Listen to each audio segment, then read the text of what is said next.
I've had a lot of people asking for an update, so here we go. This weekend, the husband and I sat down and talked about everything. I expressed to him how incredibly upset and disappointed I was at how both Mother's Day and Father's Day went down. I really wanted to recognize and celebrate my husband for Father's Day every bit as much as I hoped he would recognize and celebrate me for Mother's Day. He said he knew he shouldn't have gone to his parents on Mother's Day, but didn't know what to do since his mom was pressuring him and saying if his dad got hurt, it would be his fault. That's fucked up. He admitted that he knew he messed up and has been terrified that I was going to ask for a divorce. Since he cut to the chase, I told him that if this is how our life is going to be, I don't want to stay married to him. I explained to him that I realized that while yes, I was upset about what happened on Mother's Day, this isn't what is making me feel this way. This was just the straw that broke the camel's back. And it was the mulch that broke the camel's back. We've established this already, OP. The kind of behavior from his mom has been happening since before we got engaged and has just escalated. This has been happening for years. As someone here suggested, I listed all the times and events that I could remember that she had overstepped or just completely ruined. For our freaking honeymoon, she called him twice a day. What? Every morning to find out our plans for the day, and then every evening to hear how they went down. Plus the constant texting, asking for pictures, telling him how much she missed him. I don't know how I thought this was acceptable. She tried to make our wedding about herself, tried to make my pregnancy about herself, tried to take over when we brought our son home, just constantly inserting herself and overstepping. I told him that I really don't want to get a divorce right now, but if it's going to happen anyway, I'd rather get divorced now while we can still do it amicably. Because if nothing changes, I'm going to end up so angry and resentful that I would make divorce very contentious, and I don't want that for our son. At this point, we were both crying, upset and emotional. So I told him that I'll give him some time to decide what he's going to do. But if I don't see a clear effort being made to start prioritizing me and our son, that I would move forward with the divorce. And the change has to continue. Every time we fought about this in the past, he has promised he'll change, and sometimes he has. But then his mom pulls him back into her orbit. If we are to stay married, these are some of the things I'm insisting on in no particular order. We each own the relationship with our own parents. That means I'm not planning anything for his parents anymore. No cards, no presents, no brunches, nor parties, no pictures, nothing. If his parents reach out to me, I'm going to redirect them to him. I'm not entertaining or visiting with his parents when he's not around. I'm not taking our son over there to theirs by myself. And if they drop by, I'm not inviting them in unless my husband is here. I'm not changing my plans at the last minute just because they decided to drop by without coordinating with us in advance or because they want us to do something with them. Neither of us makes plans with our parents or accepts invitations until we discuss with our partner. And if we don't both agree, then we don't do it. And we don't throw each other under the bus. We just say something like, we checked our schedule and we're not available. Holidays like Christmas, Halloween, Easter, etc. are at our house. We can discuss inviting our parents, but we're not going to someone else's houses to celebrate something involving our son when we can do it at home. This includes his first birthday, which mother-in-law is trying to take over and plan. Shocker. What? Other holidays, we alternate between our parents, and we will focus on being present. That means no more texting or talking to his mom nonstop when we're with my parents. No more oversharing with mother-in-law. She doesn't need to know about our finances or health and medical issues or vacation plans or anything else unless we both agree it's something we want to share. His visits to his parents can't be at the expense of our quality time with me and my son.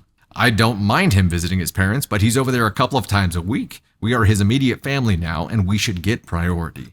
We're not doing things just because she said we would. We're not changing our plans just because she doesn't like them. She really doesn't understand that wrong and different are not the same thing. In her mind, if we're not doing what she wants, how she wants, then we are in the wrong.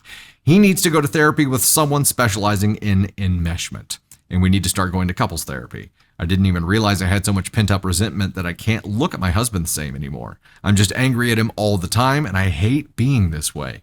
When it comes to our son, our word, husband and me, is law. If she disregards or minimizes our decisions for our son, then she loses access until she learns to behave. When me or my husband say no to either set of parents, the other person will support them and back them up. That means my husband has to stop trying to get me to agree with his mom all the time. I can tell he's freaked out and really stressed about the idea of putting hard boundaries into place or distancing from his parents, and I do feel for him. He said he feels like he's caught between a rock and a hard place, and that me and his mom are both putting a ton of pressure on him and both have conflicting expectations, and that's fine. He just needs to understand that I'm not tolerating this anymore. I know this will cause an absolute shitstorm with his parents, but I feel like if we don't do it now, it'll just be harder down the road. What does everyone think? Am I being unreasonable? Are there other boundaries we should put in place? Wowza. That was a thorough list. We'll start by saying that. I saw someone say that the husband needs to run, and I think she just spelled out a stable relationship with his mom. And while it was a lot, he needs to decide if that's a relationship he can have, because any future relationship, if they do get divorced, they do go their separate ways, they co-parent, any future relationship is also going to have the same problems with his mom overstepping like this. Yeah. If he runs from the possibility of being a husband and father ever. That's what he's running from. He would have to. I don't think that really anything that she said was. It probably seems super harsh because it's all coming down at once instead of being put in place. It's like being put in place in a healthy way at the beginning of their relationship, but doing it now is going to be a lot harder because there's already like precedent. There's already stuff in place, and so him having it's a corrective plan at this point, which has to be more harsh. I mean, I don't think anything that she said is completely unreasonable. No. And I think if the roles were reversed and this was her parents and he was having these issues, I think it would be fine for him to expect the same from her. And I think that's a healthy way to look at their relationship. And basically, she's just trying to get him to understand that he's allowing his mom to be part of their relationship instead of a grandma, instead of a mom. Like, she's allowing him inside the circle of their relationship, and it's too much. It's crossing lines. I agree. Kira Mermaid says he just admitted that he isn't going to choose her because he said he felt conflicted, that he was in between a rock and a hard place. I got the ick when he said that as well. And I think that, for him, the thing we have to keep in mind is that this is all he knows. He was raised by this woman. He's been manipulated. There hasn't been a time in his life when he has not been manipulated by this woman. So I sympathize with him there. I do think, OP, I think all of your expectations are perfectly in line with what's acceptable here, what's expected, and it's a bare minimum at this point, what you're asking for. The order in which things happen, I think, is going to be important. I think him seeing a therapist is the first thing that needs to happen.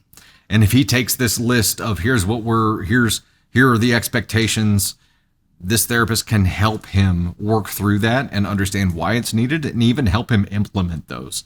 But that's going to be the first place because he's so nervous right now because he doesn't have any power against his mother. And even this, he feels like he's facing alone against her because you are like hands washed of her, right? So he feels very alone in that fight, and she has power over him. She always has. This would be the first time in his life where he sees himself in a very David v. Goliath kind of role here because she has always dominated him. That's why I think the therapy needs to happen first. If there's any chance of him actually being able to stand up to her, it's going to be with the help of a therapist to work through those feelings and understand how it got to this point, which could probably unlock some courage to get him there, right?